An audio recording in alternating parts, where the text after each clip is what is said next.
Eu estou com sentimentos mistos aqui. Eu não sei exatamente. Eu tô feliz porque aparentemente parou a devastação de Gaza e do povo palestino, mas eu não sei dizer pra você se eu tô confiante com esse processo, porque eu sinto que, primeiro, o acordo não vai ser cumprido integralmente por Israel, e segundo, é que eles vão tomar o território e foda-se. Eu acho que essa é a minha impressão do que tá acontecendo nessa invasão de Gaza. Eu acho que é um sentimento geral esse que você sente, né, Miojo? Realmente, houve um cessar-fogo aí, né, que foi acordado entre o Trump e Netanyahu no começo. Depois teve um acordo entre Israel e o Hamas para essa primeira fase desse cessar-fogo, né, com a troca de reféns. A gente fica aliviado por um lado, né, porque é uma pausa no genocídio que vinha acontecendo há 2 anos. Vamos ser sinceros, né? Que tá acontecendo desde a década de 40. Tá acontecendo desde a década de 40, desde 48, real. Mas acho que deu uma intensificada monstruosa nos últimos 2 anos, depois do 7 de outubro, né? A gente pode falar que. Não sei, você tem a sensação que esse foi basicamente a mesma coisa do que o Nakba, né? Foi até pior que o Nakba, porque o Nakba promoveu o deslocamento forçado de 700 mil pessoas. E aqui já foram mais de 900 mil pessoas deslocadas de forma forçada, para além dos números aí que estimam entre 60 a 200 mil mortos, né? Que não foi o caso do primeiro Nakba, né? Então, essa foi a maior investida colonialista de Israel dentro do território. Não, eu acho que por um lado tem o alívio da pausa, do cessar-fogo, né? Porque o povo palestino merece respirar, merece ter ajuda humanitária, que a gente tem que lembrar também que Israel bloqueou a entrada de Rafah, né? Que é a fronteira de Gaza com o Egito, e não estava entrando ajuda humanitária. Teve aquela ONG dos Estados Unidos que foi fazer esse trabalho depois que eles tiraram a UNWRA, né? Que é a organização da ONU que estava fazendo levando a ajuda humanitária. E essa ONG dos Estados Unidos tava fazendo o quê? Tava fuzilando a galera que tava na fila para pegar comida, né? Mais de 800 pessoas morreram fuziladas dessa forma. Então tem uma pausa no massacre, eu acho. Por um lado, isso é um alívio, mas por outro lado, a gente tem que se perguntar, né? Esse não é a gente tem que pensar que esse não é o primeiro cessar-fogo. Já teve um no começo do ano, que Israel rompeu, assim, mais de 200 vezes o primeiro cessar-fogo. E hoje, de novo, né? Israel continua rompendo esse cessar-fogo quando acha necessário. A gente tem imagens de um dia atrás aí, quando o cessar-fogo ele não tava vigente já, né? Mas já tinha sido acordado entre Israel e Hamas. Mas tem imagens, tem vídeos dos tanques atirando nas pessoas que estavam já se mobilizando de volta para suas casas, porque restou das suas casas. Então, assim, dá para confiar em Israel? De forma alguma. Não tem como confiar que Israel vá manter o cessar-fogo, né? Porque isso foi com o Irã também, né?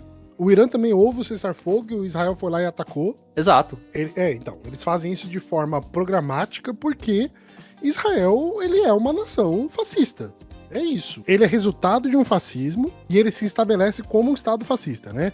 Porque a desculpa europeia para a criação do Estado de Israel, que não era o Estado de Israel, né? A gente tem que deixar isso muito claro. Nunca foi planejado, de acordo com a ONU, que fosse criado o Estado de Israel. O Estado de Israel, ele foi criado através de ações terroristas dos israelenses dentro do território palestino, ao qual resultou na criação do Estado de Israel. Isso tem que deixar muito claro. Porque, na verdade, o que foi feito foi, tipo, a ONU, ela programa um espaço para que o povo judeu se deslocasse para morar lá. Que é a gente já falou isso em outro episódio aqui, que são vários problemas gigantescos. Na verdade, o que a Europa criou foi: eu não quero lidar com essas pessoas, então vamos pegar um pedaço dessa colônia aqui e enfiar todo mundo lá. Foi isso que eles fizeram.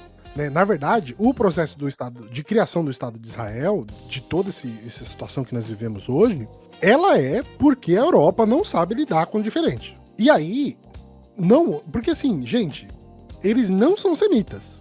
O povo branco de olho azul de Israel não é semita. Porque eles já não são um povo daquela região. Por séculos. Semitas ainda são os palestinos que moram lá. E os judeus que moram na terra, né? Que eles moravam ali por séculos também. Porque era uma galera que nunca se deslocou e permaneceu na região. Mas essa guerra, ela é uma guerra que eu não acredito que tenha fim também. E é muito claro porque quando você observa o que o Netanyahu falou na Assembleia da ONU do ano passado e o que ele se propôs a falar esse ano, a ideia é a mesma ainda. A ideia deles é o projeto de Grande Israel. É isso.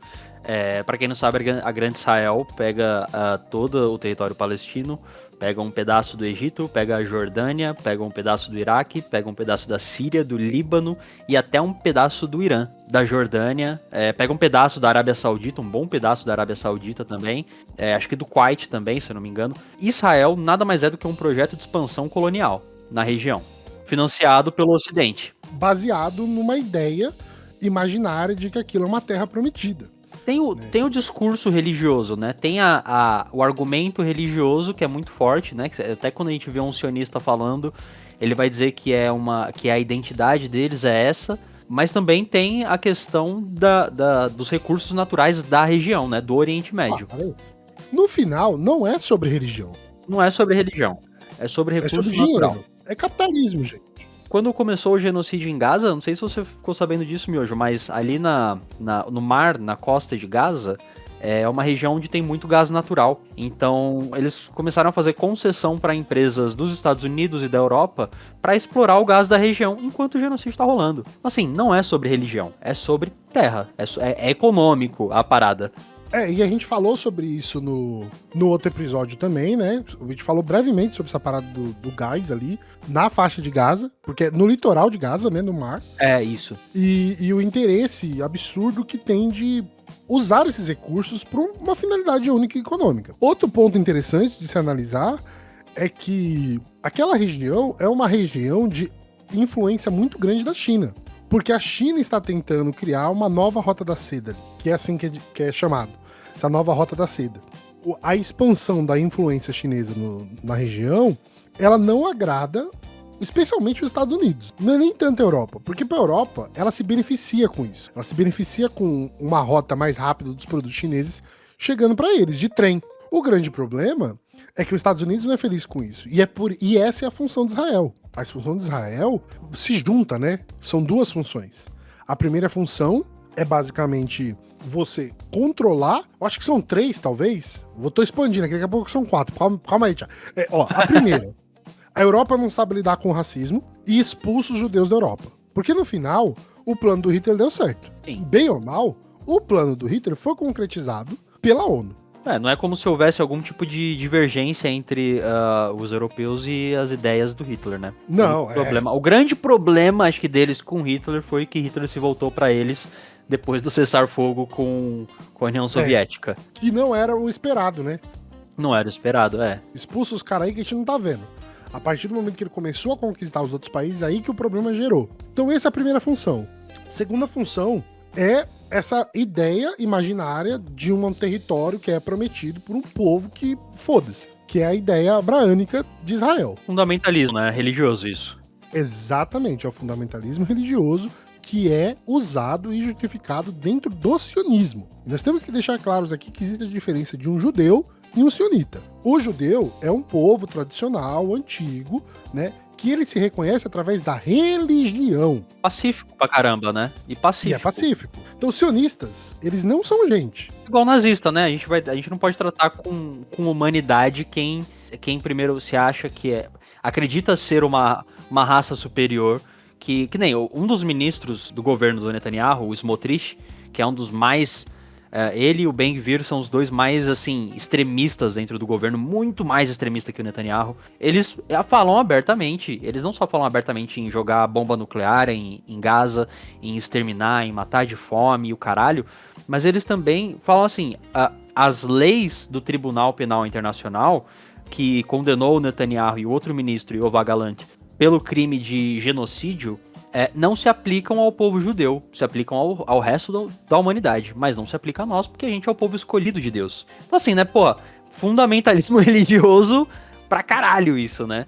É o povo escolhido de Deus, então eles podem tudo. E isso é o que faz Israel ser Israel, né? É essa ideia centrada num objeto inanimado. Numa ideia inanimada de que nós somos escolhidos por um ser inanimado para fazer as coisas que ele pede pra gente, sabe? Aí tudo é loucura. O terceiro eixo que eu vejo aqui é principalmente o econômico. E o econômico, na verdade, é mais forte do que o segundo, mas não tanto quanto o primeiro, né? O primeiro é o racismo mesmo, europeu, e isso já tá dado.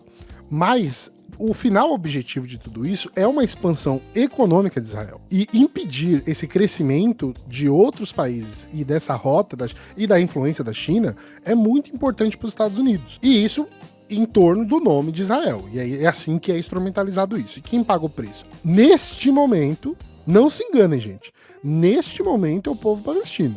E eu tô com o China que como a gente começa esse episódio. Eu não acho que isso é o fim do que aconteceu. Até um pouco além. Eu não acho que é só o povo palestino, não. Porque quando a gente fala... Porque assim, hoje quem sofre mais diretamente é o povo palestino. Mas também tem a questão do momento climático que o planeta tá vivendo, né, Miojo? Que a gente tá vivendo nesse momento que a gente já saiu do aquecimento, a gente entrou no momento de ebulição, que vai causar uma série de problemas de fome e extinção em massa, e o caralho, a gente já tá vivendo isso, a gente já botou o pezinho nessa parte, e Israel contribui ativamente com isso, com as emissões de CO2, né, com o bombardeio da região, que emite mais gás do que qualquer outro, vários outros países, os países mais pobres, que são os mais afetados por esse aquecimento global. Então assim, a gente já sente isso, mas primeiro quem tá sentindo é os palestinos, logo mais vai ser a gente, vai ser o resto da humanidade. Eu não gosto nem mais da ideia de hemisfério sul e hemisfério norte, mas o sul global, né?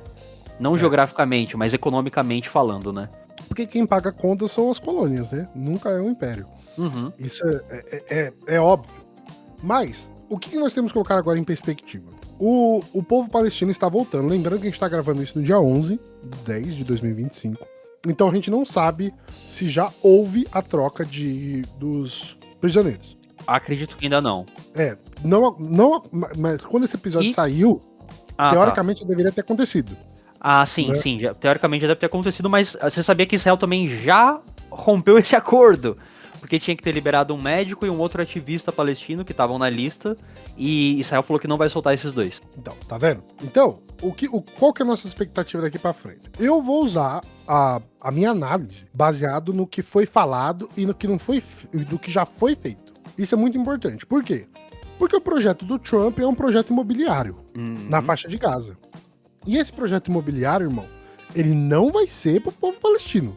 Esquece. Vamos lembrar que eles vão fazer esse recuo do exército em 3 fases. E a primeira fase vai devolver, 50% do território, aí depois vai devolver mais 40%, mas eles ainda, nesse acordo de paz, ainda vai existir 15% do território que irá ficar na mão de Israel, com o que eles chamam dessa perímetro de segurança. Eles estão chamando de perímetro de segurança.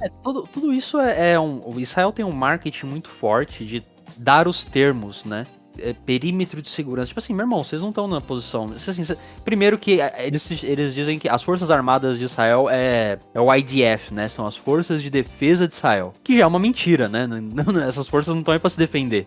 Elas estão aí pra expandir e pra colonizar, né? Tem até uma questão que as pessoas chamam de IOF, que são Forças de Ofensa Israelense. Exatamente. Que são treinados para isso. Não tem questões sobre isso. Eles não é um exército para proteger o país. Eles são um projeto de expansão territorial. E sempre foi. Para quem não sabe, esse IDF aí, tá? Ele é um grupo terrorista de Israel, que ele virou esse exército. Isso não, a história a gente tinha que fazer um episódio só do IDF, cara. Porque a história desse IDF, que eles falam, é o exército mais moral, que não sei o que lá, isso daí é tudo bullshit. Se você vê a história mesmo, o início, as raízes desse exército, essa galera que tava matando judeu, tá? Dentro da Palestina, com ataque terrorista pra expulsar os palestinos de lá. A gente pode até gravar um episódio sobre isso, porque eu não sei se você já viu, tem até documentários entrevistando os veteranos, né, do exército, e eles falam abertamente todos os crimes que eles cometiam, de assim, violência sexual contra a criança, e o que mais assusta, que não, nem assusta, que dá nojo, dá repulsa, é que eles falam sorrindo, eles contam como se fosse assim, tipo, American Pie, tá ligado? A diversão deles no verão, era isso, era torturar palestino. Então, a gente tem que falar sobre esses objetivos. Então essa história aí da propaganda, desse perímetro de segurança, já é um problema. Outro problema muito grande nesse acordo tipo assim, eles não querem que Palestina tenha uma força armada de resistência interna, de um exército, sabe, para proteção nacional. Por quê? Porque a ideia deles é, não, a gente vai administrar esse território, sabe, para ser pacífico. E a gente sabe que não é assim.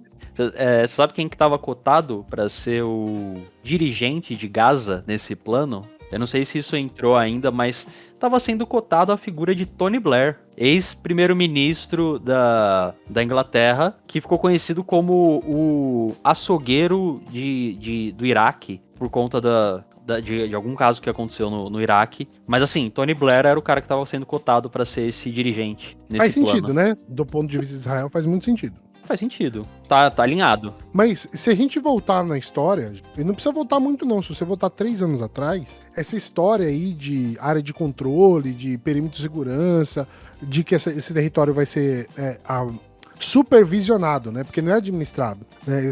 É tipo uma supervisão. Você vê os assassinatos, sabe? Teve aquele caso emblemático da jornalista que morreu, né? Uma jornalista europeia que tomou um tiro na cabeça no meio da Palestina. Simplesmente por quê? Porque os soldados de Israel, o IDF, eles vão estar circulando no território palestino e eles vão matar indiscriminadamente quem eles quiser. Isso não vai mudar, é tipo a PM, cara. Não tem mudança nesse aspecto. Isso vai continuar acontecendo. A diferença é que não vai ser com míssil, mas vai ser com tiro. Eu falo assim, não, o cara veio pra cima. As desculpas são as mesmas da PM, né?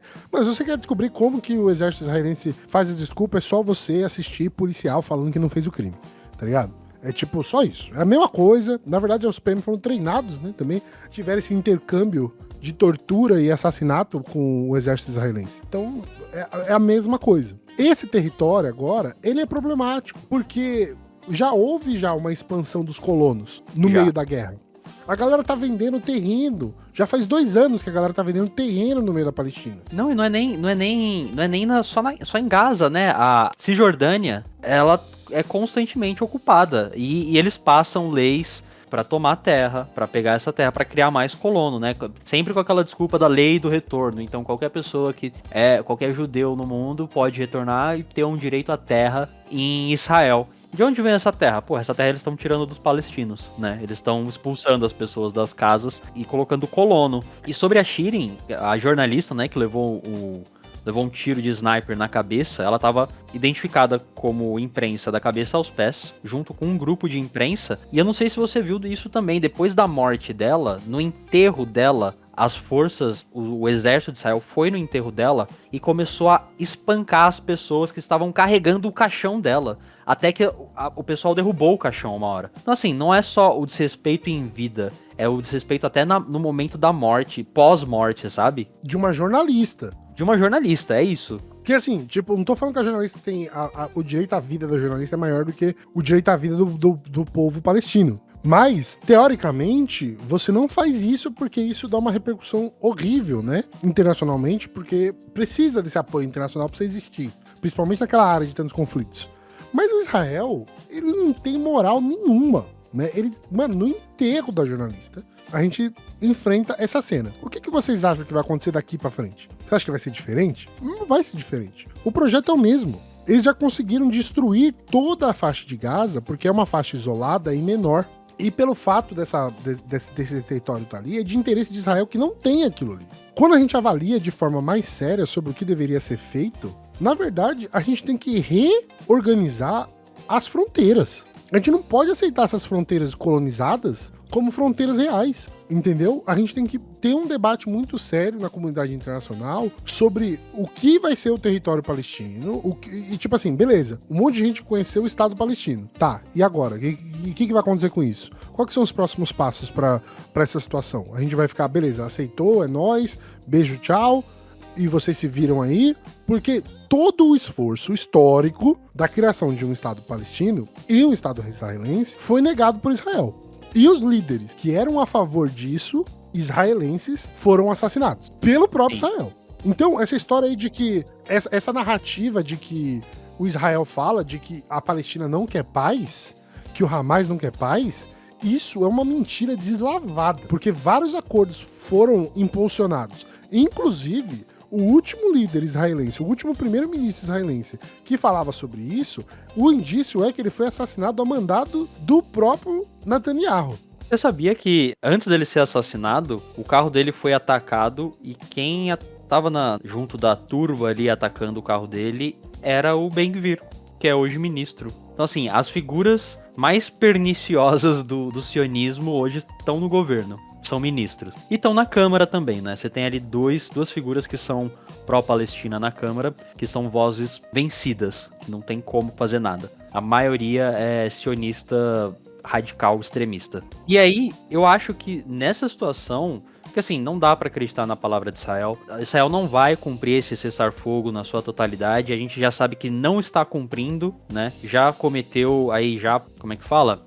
Já rompeu esse cessar-fogo em algumas ocasiões.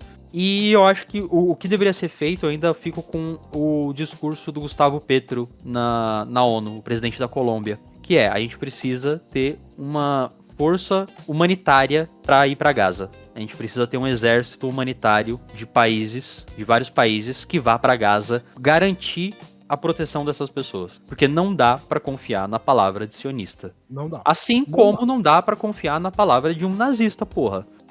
Eles vão fazer isso de uma forma aberta ou velada. O Israel já tá no nível que ele tá cagando se ele precisa fazer isso velado. Porque, mano, é triste falar isso nessa comparação, mas até Hitler escondeu os campos de concentração. A gente só descobriu dos campos de concentração, gente, no final da guerra, tá? Sim. No finalzinho da guerra, quando as forças aliadas começam a entrar no território que era ocupado pela Alemanha nazista, e aí eles descobrem os campos de concentração e as câmaras de gás. Porque Sim. a maior parte das câmaras de gás foram demolidas e destruídas logo no momento que eles viram que a guerra ia acabar. Porque eles tentaram esconder o que aconteceu. Israel não faz nem esse esforço.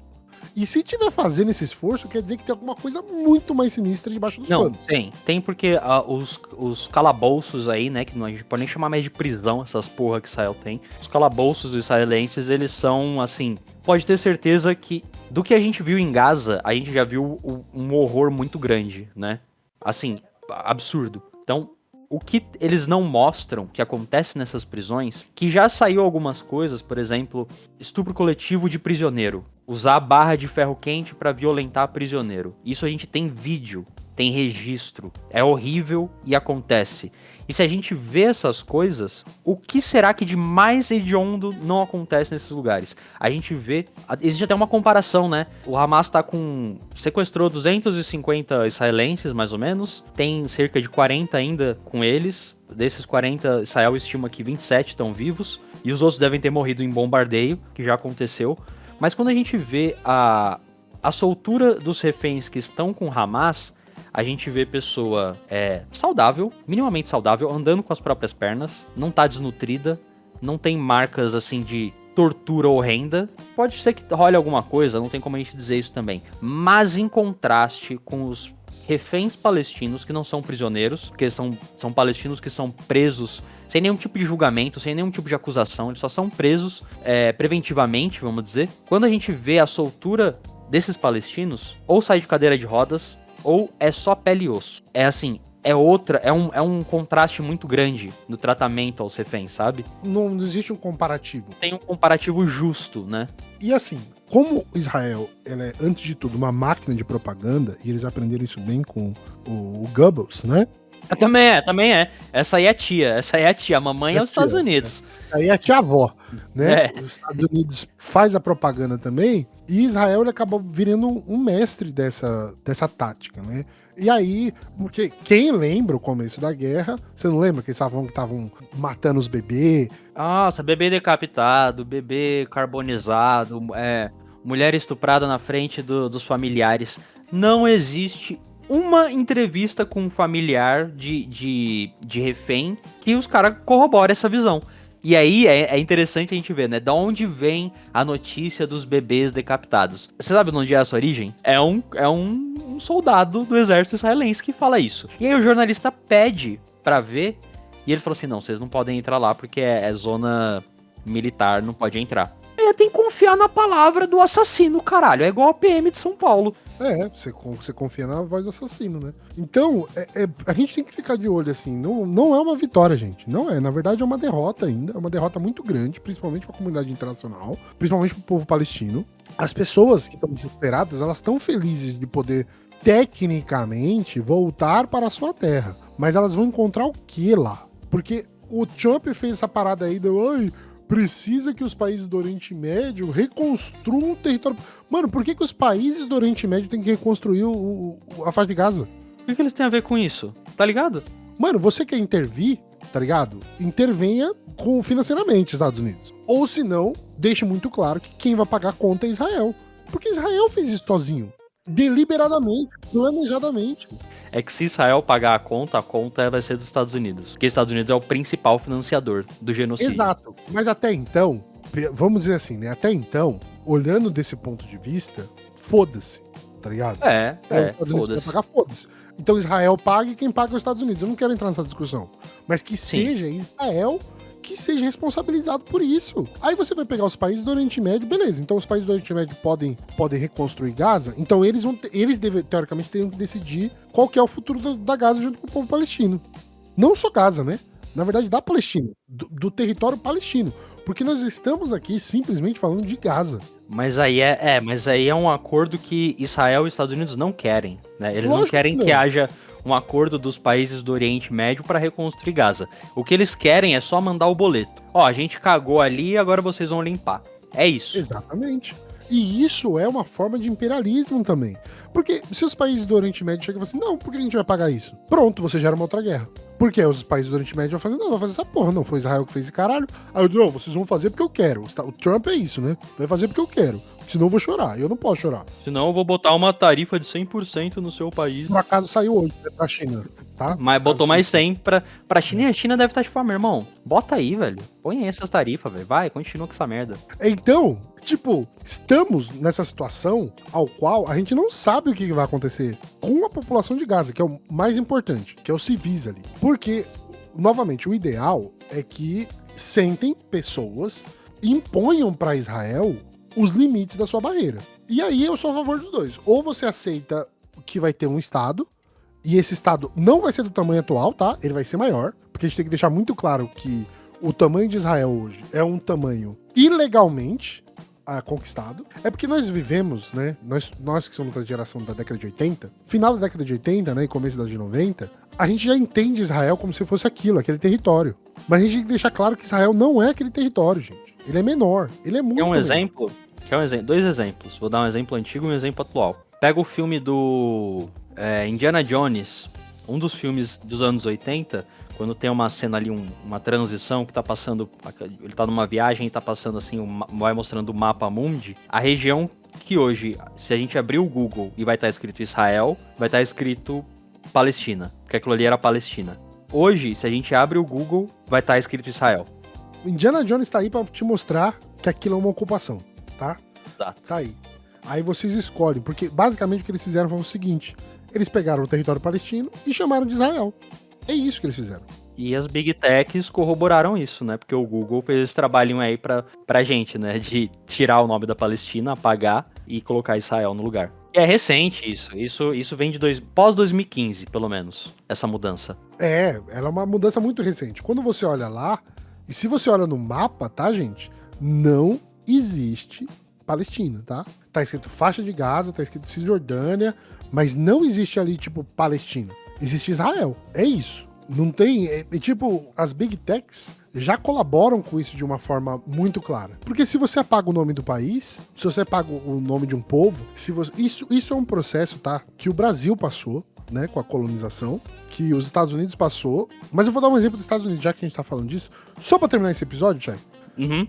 Como que funciona isso, né? A desconstrução de um povo. Você nega a ele o nome, você nega a cultura, você nega a religião, você nega tudo. Sabe como que isso acontece nos Estados Unidos? Para pra pensar. Ó, os Estados Unidos, ele passa um processo de colonização muito parecido com o brasileiro, né? Você tem escravos que são raptados na África e são levados pro novo continente para trabalhos forçados. Isso é o nosso processo de escravidão da América, concorda?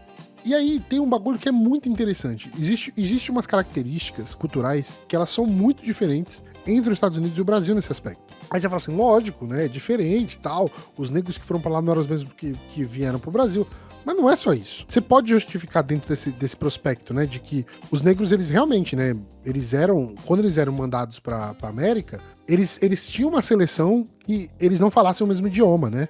Existia, não que todos não falassem, mas os grupos Eles eram diferentes. Sim. Pra eles terem o quê? O problema da organização. E aí, o que os Estados Unidos faz além disso? Por que o Brasil desenvolve samba e os Estados Unidos não tem samba, mano? Você já parou pra pensar nisso? Por que os Estados Unidos não tem um pagode, um samba, um estilo musical parecido com o Brasil?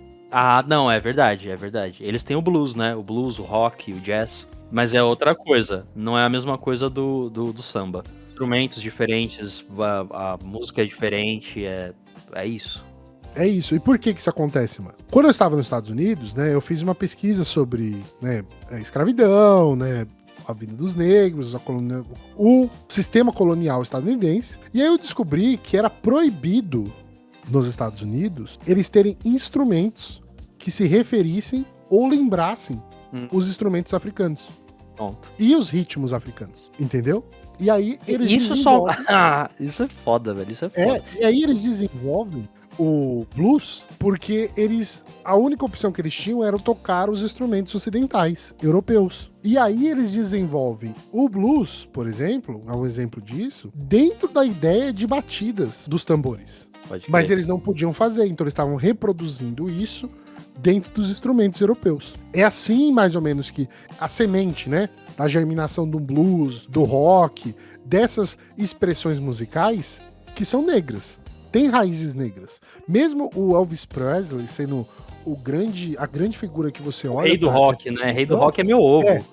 Mas aonde o Elvis Presley aprendeu isso? O Elvis Presley, ele era um filho de uma mãe que tinha separado do marido e, por causa das condições financeiras, foi morar onde?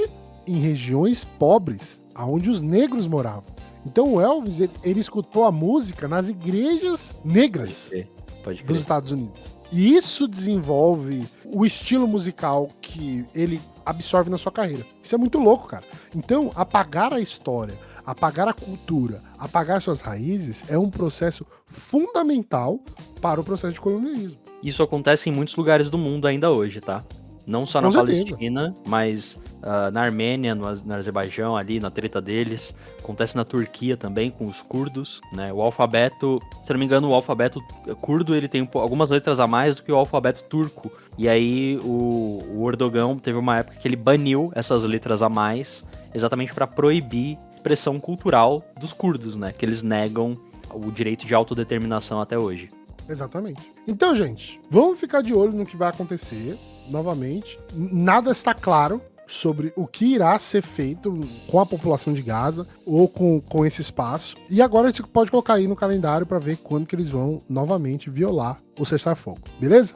Sem mais demoras, queremos agradecer a presença de todos, então já segue, compartilha esse conteúdo com quem você quiser e para todas as pessoas possíveis nas suas redes sociais, dentro do YouTube, fale com as pessoas, mande no WhatsApp, porque esses assuntos são de extrema importância para a nossa atual situação de como que o mundo está se desenvolvendo, beleza? Então, eu dou um beijo, um abraço e um cheiro para vocês e espero vocês no próximo episódio. Tchau, tchau. É isso, pessoal. Até a próxima. Falou, valeu!